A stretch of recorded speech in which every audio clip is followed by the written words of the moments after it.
Welcome back to the channel, everyone. Today we are doing a cinema roundup for my month of January 2025.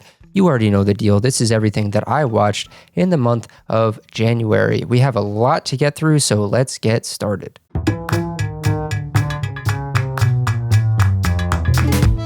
I kicked the year off with The Social Network, and I showed this movie to my girlfriend Harley for movie night, and it honestly cemented this as one of the greatest films of the 21st century to me.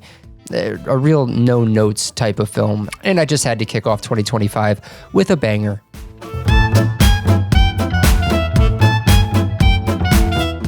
Okay, so Tim Fehlbaum turned the 1972 Munich Olympic tragedy into a gripping journalism procedural. It kept me on the edge of my seat the entire time. Peter Sarsgaard is great, but John Magaro stole the show for me as Jeff, this super stressed out director making impossible calls on live TV.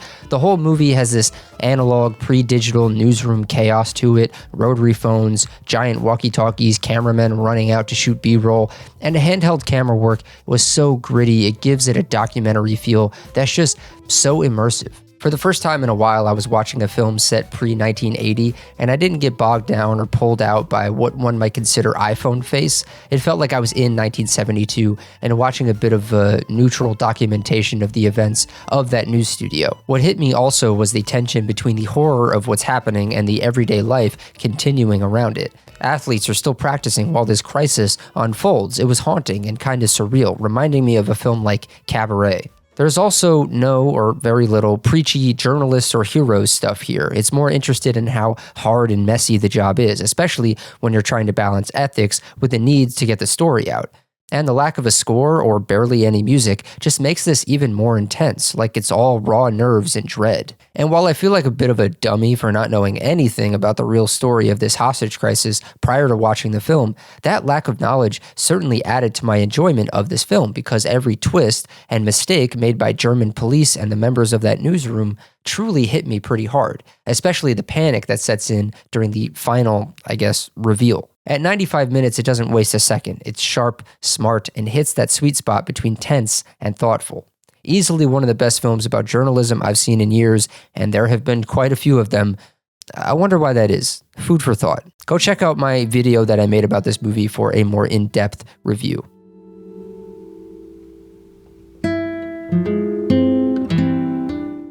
I then saw The Brutalist for the second time after seeing it at the New York Film Festival earlier last year, and I made a behemoth of a video about this, so go watch that instead of hearing me gush about it even further. This film is monumental.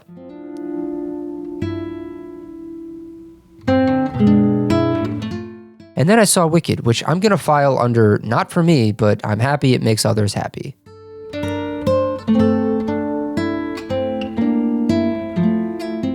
For all the things that Brian De Palma got right in the 1980s with his thrillers, very few of them, aside from Blowout, have left me feeling like they're complete packages. Body Double has all the hallmarks of what makes De Palma's work great: masterful camera work, palpable tension, and a strong sense of style, but it also suffers from some of his, less enjoyable tendencies. Chief among them, an incredibly frustrating protagonist. Jake Scully might be one of the most passive, unsure, and ineffectual main characters I've ever seen. He spends most of the movie mumbling variations of, "Let me explain," without ever actually explaining anything, and his lack of agency grates after a while. It's a common trait that I've noticed in some 80s thrillers where characters often fail to act like real people, and I'm glad that performances have evolved since then. For instance, he just makes out with Gloria after saving her purse from the purse snatcher.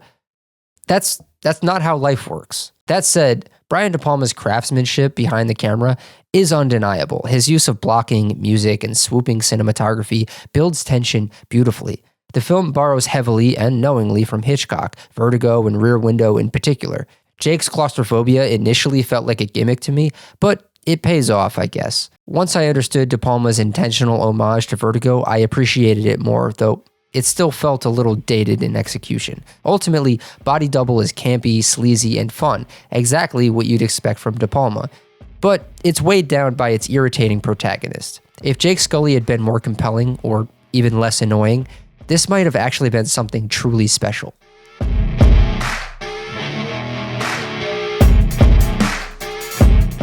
Having seen Henri Georges Clouzot's The Wages of Fear, it's hard not to compare Sorcerer to it. While Friedkin adds incredible technical polish, stunning cinematography, inventive camera work, the film lacks the patience that makes the original so gripping to me. In The Wages of Fear, we spend significant time with the characters before the journey begins, understanding their relationships and motivations.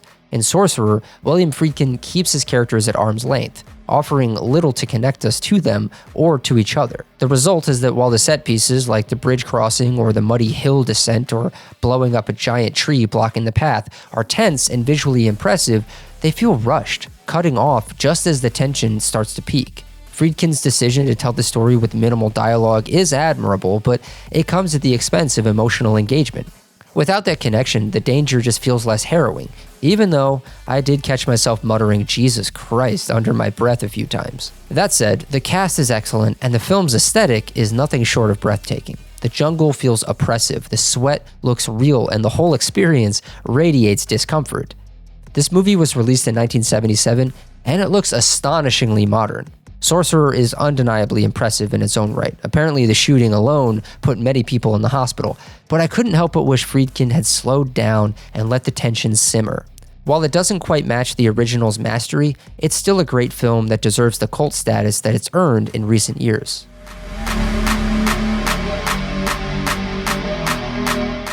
Kiyoshi Kurosawa's Cure is a haunting exploration of the uncanny, a slow-burning detective thriller that delves into the power of hypnotic suggestion. The film's central conceit, a serial killer who never physically commits murder but uses hypnosis to implant the urge into others, is as fascinating as it is unnerving. Once this element is revealed, a chilling paranoia sets in, making every moment feel laden with the possibility that anyone at any time could be under the killer's spell, even the viewer. The film excels in creating a sterile, hypnotic atmosphere that feels deliberately disorienting. Long, unbroken takes and a patient rhythm lulled me into a trance-like state, heightening the tension and making time feel elastic. At one point, I was certain that I was watching for over an hour, only to realize just 45 minutes had passed. This hypnotic quality, whether intentional or a byproduct of Kurosawa's formal choices, amplifies the film's unsettling themes. You want to look away, but Kurosawa won't let you. David Fincher's Seven comes to mind as a comparison with its gritty, nihilistic take on detective work. Considering both films came out in the late 90s, it's tempting to imagine how these bleak murder mysteries might have influenced one another, or the traditions they were both responding to. Either way, it's clear to see the films that both of these films have influenced in the time since then. Ultimately, Cure is a deeply effective thriller that lingers in the mind long after the credits roll, especially with that excellent ending shot that, frankly, I'm still trying to make heads or tails of, planting its own suggestions of dread that are hard to shake.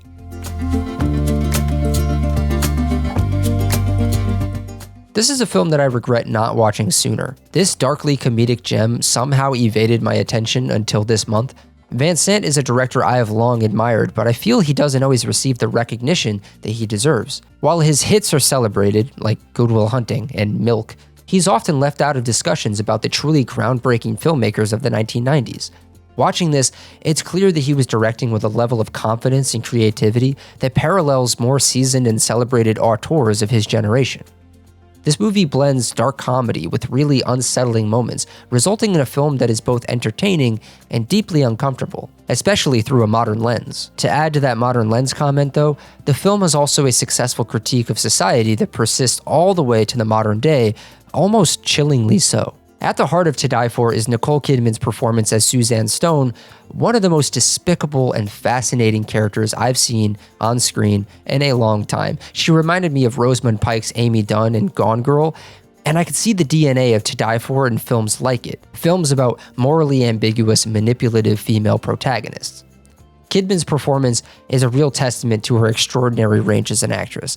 Ultimately, To Die For is an exceptional film that deserves to be celebrated not only as a highlight of the 1990s, but also as a key work in Gus Van Sant's and Nicole Kidman's careers. The reason I watched this film is because it is on my list of films to watch for the Criterion Challenge for 2025, something that I'm going to continue to talk about for this month and the months to come.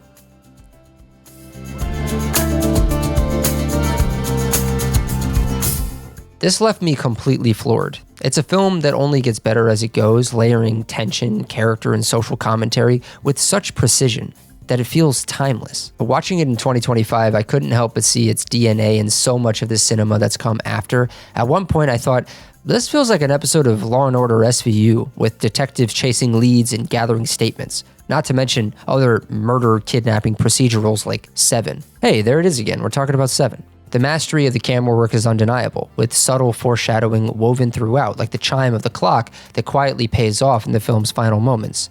As my first Akira Kurosawa film, this is a remarkable entry point. I'm thrilled to explore more of his work and discover what else awaits. I also watched this one for the Criterion Challenge. This one fell under category number 12 for Celine Song's Top 10.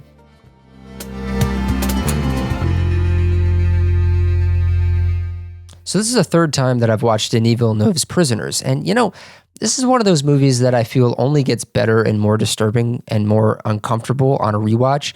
It's one of those stories where once you know who did it, the entire film takes on a new meaning, and certain interactions start to have an elevated sense of tension.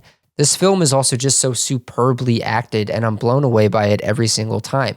I recently looked at the Best Actor nominations for the year that this came out, and while I can't say I disagree with any of the nominees, it's still kind of heartbreaking that Hugh Jackman didn't get a chance to be nominated for this film because I think his performance is outstanding. I'm always happy to see that Roger Deakins gets recognized for his work, and his cinematography on this film is also tremendous. This is just such an expertly paced and crafted kidnapping crime thriller that asks questions like how far you would go for those that you love.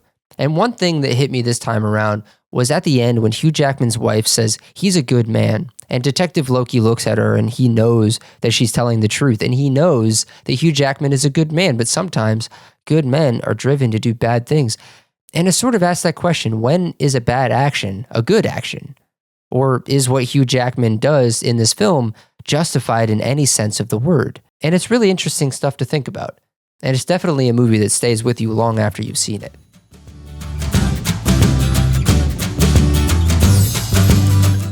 I watched this movie when it first came out and I loved it. On a rewatch, it still holds up as a powerful portrayal of the realities of war and the dangers soldiers face for their country.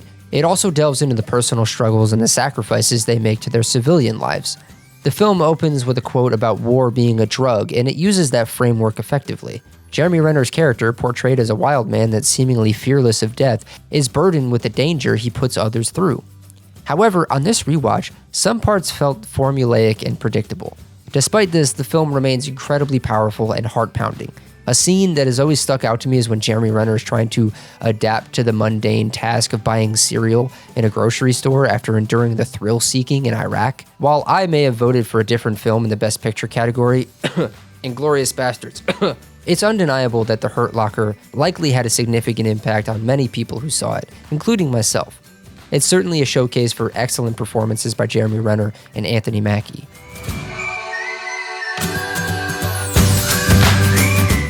I made a whole video about this movie, so you can go ahead and watch that for my full thoughts, but the film's strengths lie in its atmosphere and inventive visuals, particularly when depicting Christopher Abbott's growing wolf-like perception. But that being said, the overuse of some of these techniques, the quasi-infrared night vision or drawn-out scenes of characters drifting, hobbling through shadowy spaces with a string-heavy score, just dampen their impact. Leigh Whannell shows glimmers of brilliance, and Wolfman feels haunting at times, but often too muddled and too confined in its setting to resonate with me fully.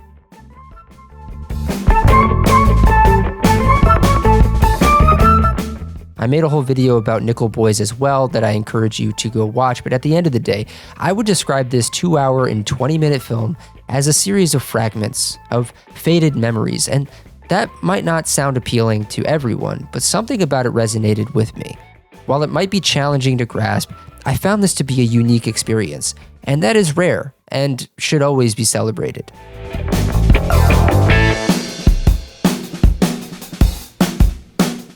It's hard not to compare this to Baby Girl, considering the whole impetus for my girlfriend and I watching it was me saying, I heard this was like Baby Girl, and her saying sold, and hitting play. I found this to be pretty enjoyable, especially by the bonkers ending sequence.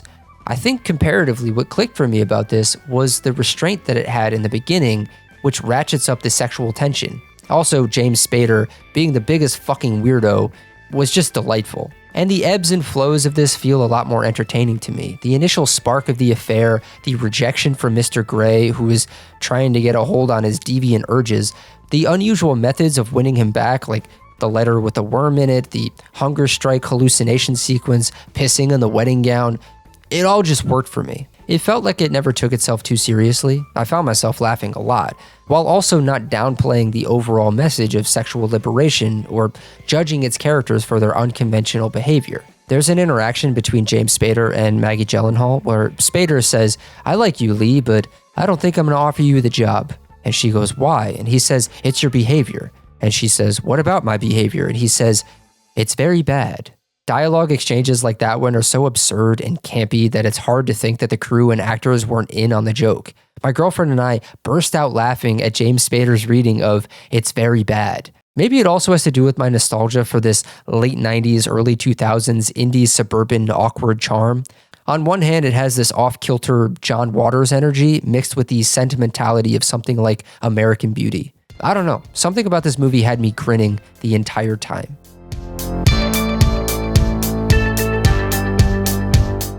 I made a whole video about this, and all I think I need to say here is that it is the first 5-star film that I've given in quite some time. So go watch that video, and then do yourself a huge favor and go watch Flow.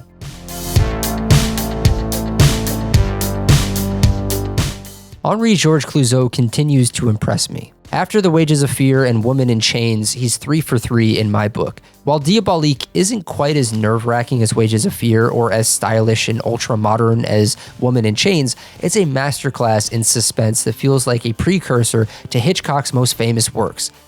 Because it is. It's fascinating to know that Hitchcock was influenced by Clouzot and even lost the rights to adapt this very story. However, he later worked with the same authors for Vertigo. In many ways, Diabolique carries hallmarks of what we now consider a Hitchcockian thriller, but with Clouzot's distinct style of tension building, i.e. his refusal to cut away. Whether it's driving a truck full of nitroglycerin through a rocky mountainside or orchestrating your husband's murder in a bathtub, Clouzot lingers on every meticulous detail. And by God does it work. For me at least. The film's plot, centered on a wife and mistress conspiring to kill a cruel husband only to be haunted by his missing body, is gripping from the outset. The twists and turns are shocking, and the ending left me wanting to rewatch the entire film to search for hidden clues. I also love the cheeky little no spoilers title card at the end. From what I read, this is one of the earliest examples of spoiler etiquette as marketing. My only critique is more a cultural observation than a cinematic one. The way that characters communicate could feel frustrating through a modern and American lens. There are moments where you just want to shout at the screen, why not just ask them directly? But this feels more reflective of mid-century French cinema stylistic priorities than a flaw in the film itself. Ultimately, Diabolique is a methodical thriller that kept me hooked, and one that's definitely worth watching and not spoiling for yourself.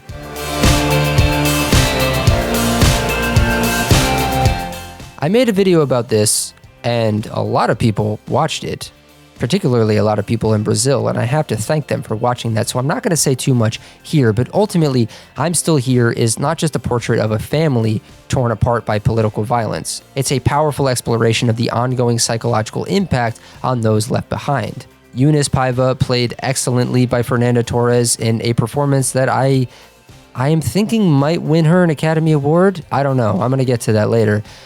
She speaks to these reporters later in the film, and she says that when someone is taken for political reasons, it's not just their life that's destroyed, it's the lives of everyone who loves them. And knowing this story is true, and knowing Rubens Paiva's story is just one of many, makes this film so devastating. Highly recommend it. Go watch it if you have the chance.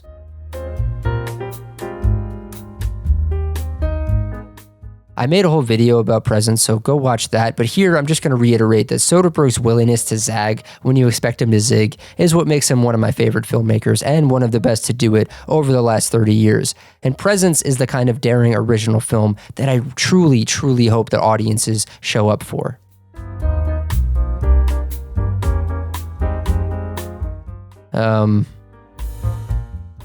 Yeah. So my Letterboxd review of Flight Risk just says oof, and I'm going to leave it at that. Yeah.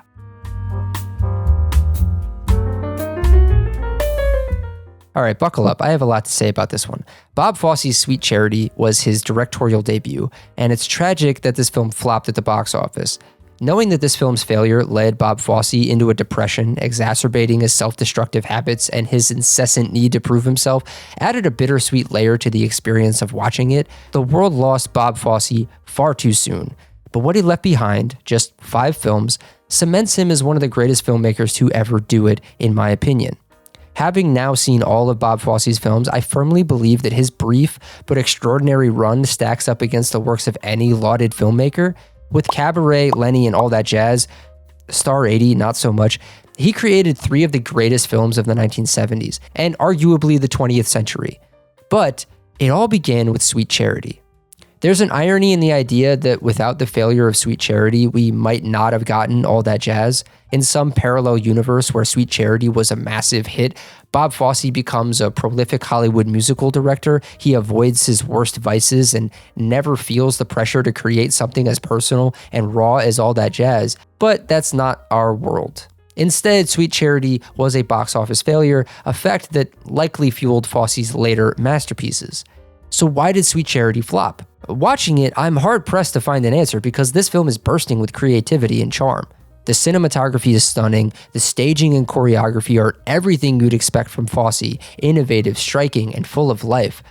And Shirley MacLaine gives a phenomenal performance as Charity Hope Valentine, a role that reminded me of Greta Gerwig in Frances Ha, a charmingly flawed, idealistic, and deeply relatable young woman navigating the uncertainty of love and adulthood in her late 20s, all while being a bit of a pathological liar. John McMartin as Oscar deserves recognition as well. I was cracking up at the scene of him and Charity in the elevator. The musical sequences are dazzling, especially Hey Big Spender and I'm a Brass Band. And huge love to the choreography in the club dance sequence, the one with the heavyweight and the aloof, etc. Bob Fosse's experimental editing and clever cinematography make each number feel like a world of its own. Even as someone who wouldn't call themselves a connoisseur of Hollywood musicals, I can't help but marvel at the craft on display here that seems to me, again, no expert, like some truly innovative work. For all I know, these techniques and tricks were on display constantly in the genre, but they feel fresh, even through a 2025 lens. That being said, Sweet Charity isn't without its flaws. At 2.5 hours, it definitely overstays its welcome. The love story didn't resonate with me, and I think the pacing lags as the film heads towards its conclusion. It's a shame that Sweet Charity has been so overlooked. The fact that I had to dig through the internet archive to find a watchable copy, it's not even available on Amazon, speaks to how much this film has been neglected. For a film that was made by someone as well regarded as Bob Fosse, that's just simply inexcusable. In my wildest fantasies, we someday get a Bob Fosse Criterion box set of all 5 of his films. In my opinion, Sweet Charity deserves a renaissance. It's a delightful, visually stunning film that exemplifies what I love about musicals: bold staging, captivating performances, and a willingness to take creative risks. Watching it helped me realize why recent musical adaptations, like Wicked, for example, often leave me lukewarm. There's something missing in their staging, their soul. Sweet Charity, by contrast, is overflowing with both. While it may not reach the towering heights of Fosse's later films, very few films do, Sweet Charity is a testament to his vision and talent even in his early filmmaking career. It's a must-watch for anyone who loves musicals, cinema, or just brilliant filmmaking. If you haven't seen it, find a way to watch it and spread the word. I fully believe this is a film that deserves to be rediscovered.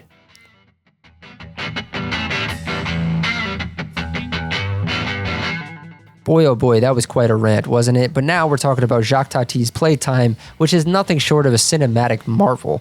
Though I have to admit my viewing conditions weren't ideal. After a grueling 12-hour workday, I found myself fighting off sleep during the first 30 minutes of this movie while I was laying in my hotel room. And despite my sleep-deprived state, and perhaps because of it, I initially mistook this film's deliberate pacing for dullness. But as the film unfolded, I came to appreciate its staggering ambition. Every shot is meticulously crafted, packed with visual gags, intricate details, and multiple narratives unfolding simultaneously. It's a film so dense with life that it demands repeat viewings to truly absorb everything that it has to offer. The highlight is undoubtedly the legendary 45-minute restaurant sequence, a true masterclass in comedic escalation that feels like a visual and narrative feast. Tati's humor, though certainly an inspiration for the timeless physicality of people like Mr. Bean or Inspector Clouseau, might feel slightly at odds with modern sensibilities, and yet its patient, understated rhythm is, in my opinion, something to marvel at. Watching Playtime is like stepping into a living Where's Waldo painting, where every character, prop, and setup pays off in a way that feels both precise and delightfully chaotic. I really only wish that I'd been more awake to appreciate it fully, but even in my groggy state, it was clear that this was a work of genius.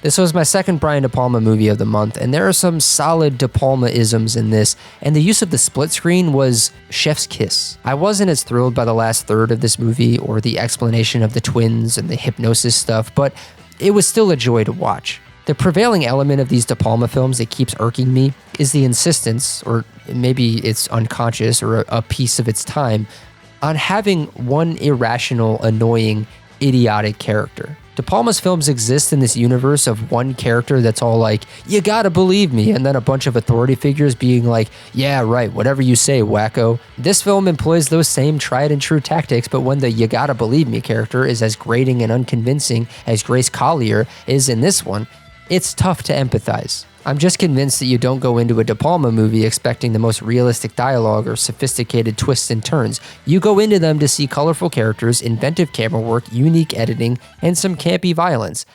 And that's what you get here, and I am a fan.